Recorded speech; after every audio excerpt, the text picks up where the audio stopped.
আসসালামু আলাইকুম ওয়া রাহমাতুল্লাহি ওয়া বারাকাতুহু নাহমাদুহু ওয়া নুসাল্লি ওয়া নুসাল্লিমু আলা রাসূলিল কারীম আম্মা বাদ ওয়া'লামু আন্নাল্লাহা মা'আল মুত্তাকিন সাদাকাল্লাহুল মাওলানা আযীম। সুপ্রিয় দর্শকবৃন্দ, যে যেখান থেকে আমাকে দেখছেন অথবা পরবর্তীতে আমাকে দেখবেন, সবাইকে আন্তরিক অভিনন্দন এবং মোবারকবাদ। প্রিয় মুসলিম ভাই ও বোনেরা, আমি গতকালকে একটি ভিডিও ফুটেজ আমার নজরে পড়েছে যে একজন কম বয়সী বক্তা সে ওয়াজ করতে গিয়ে বলেছে যে আল্লাহ তাআলা নাকি সাপ হয়ে দংশন করেন এবং উজা হয়ে জানেন। সে তার এক বক্তব্যে সে বলছে, আল্লাহ তুমি কাউকে দিলা 10টি সন্তান, জায়গা জমিন নাই, কাউকে দিলা কোটি সন্তান, একটি সন্তানও নেই, কাউকে দিলা কোটি টাকা, একটি সন্তান নাই, তুমি সর্প হয়ে দংশন করো, ওজা হয়ে যাবো। প্রিয় ভাই ও বোনেরা, এই কথা দিয়ে তিনি কি বুঝিয়েছেন, সর্প কাকে বলেছেন, ওজা কাকে বলেছেন, যদি তিনি আমার এই ভিডিওর মাধ্যমে সেই আমার বক্তব্যটা তিনি শুনে থাকেন, আশা করি ওনার সেই বক্তব্যটা উনি পরিষ্কার করবেন যে আল্লাহ তাআলাকে সর্প এবং ওজা বলা শরীয়তি দৃষ্টিতে যাবে কিনা।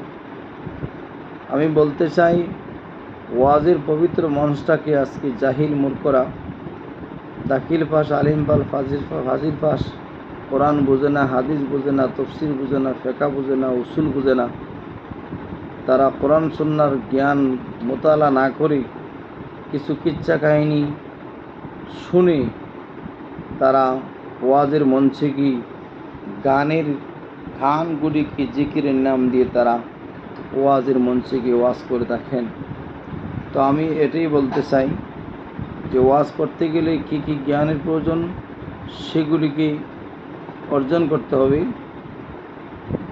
আমরা ওয়াজ করতে গেলে কি পরিমাণ জ্ঞান লাগবে সেটা বোঝানোর জন্য আমি আপনাদেরকে হযরত আলী মুর্তজা রাদিয়াল্লাহু তাআলা আনহুর সময়ে একজন ওয়াইজের একটা কাহিনী আমি আপনাদেরকে বলছি, তাহলে বোঝা যাবে ওয়াজ করতে গেলে, বক্তা হতে গেলে কি পরিমাণ জ্ঞানের প্রয়োজন হবে।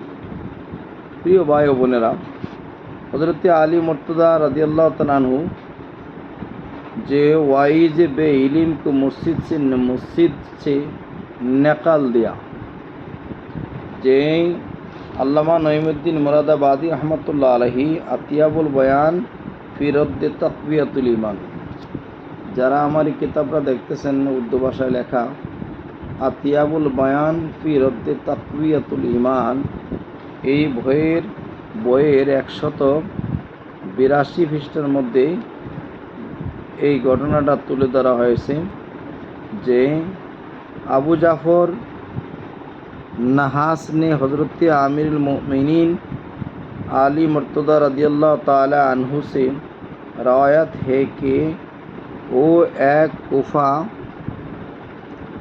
एक दफ़ा मस्जिद को कुफा में दाखिल हुए, देखा कि एक शख्स वाज कह रहा है, अपने लोगों से पूछा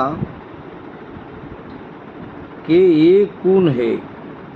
लोगों ने बता दिया कि ये वाइज है जो हम लोगों को खुदा से डरता है और गुनाहों से रोकता है।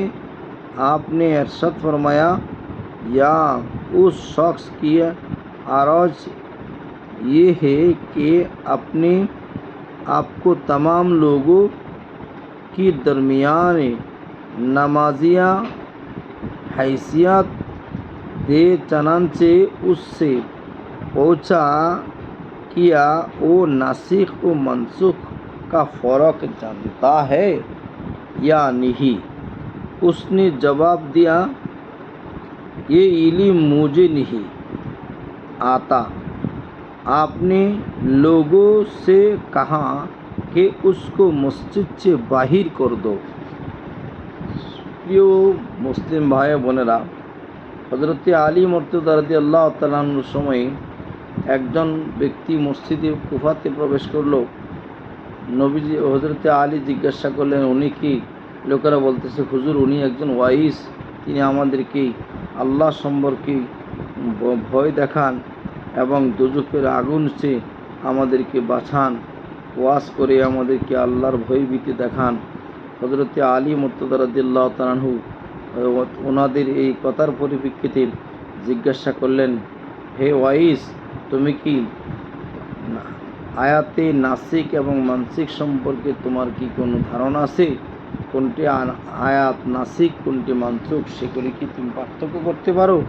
সেই ওয়াইজ বলতেছেন, হুজুর মুজ পরে সেই লোকটি বলতেছেন, এই ইলিম মুজ নিহি আতা হে, এই ইলিম আমার এই ইলিম নাই, আমার কাছে নাসিক মানসুখ কোন সম্পর্কে ইলিম জ্ঞান আমার মধ্যে নাই। হযরতে আলী রাদিয়াল্লাহু তাআলা লোকদেরকে বললেন, যার মধ্যে নাসিক মানসুখের আয়াত নাই, এই লোকের ওয়াজ করার কোনো অধিকার নাই, যাও তোমরা তাকে মসজিদ থেকে বের করে দাও। লোকেরা তাকে ধরে মসজিদ থেকে বের করে দিলেন। সম্মানিত হাজিরিন, হযরতে আলী মুর্তজা রাদিয়াল্লাহু তাআলা আনহু যদি আয়াতে নাসিক মানসুখ সম্পর্কে পার্থক্য না জানার কারণে যদি তাকে ওয়াজ না করে মসজিদ থেকে যদি বের করে দেন, আজকে আমাদের বর্তমান সমাজের বক্তাদের কি অবস্থা? যাদের ইলম বলতে কিছুই নাই, যারা আরবি সম্পর্কে কোনো ধারণাই নাই, এদের অবস্থা কি হবে? তা দিয়ে হযরতে আলী রাদিয়াল্লাহু তাআলা আনহুর যে সময়ে একজন নাসিক মানসুখ সম্পর্কে জ্ঞান না থাকার কারণে যদি মসজিদ থেকে বের করে দেন, তাহলে আজকে অধিকাংশ উলামায়ে কেরাম যাদের বেইলম হওয়ার কারণে ওরা মঞ্চ থেকে বের হওয়ার যোগ্য। সম্মানিত হাজিরিন, আলা হযরত ইমাম আহমদ রেজা খান বেরেলভী রহমতুল্লাহ আলাইকে জিজ্ঞাসা করছিলেন যে আলিম না হয়ে ওয়াজ করা কেমন?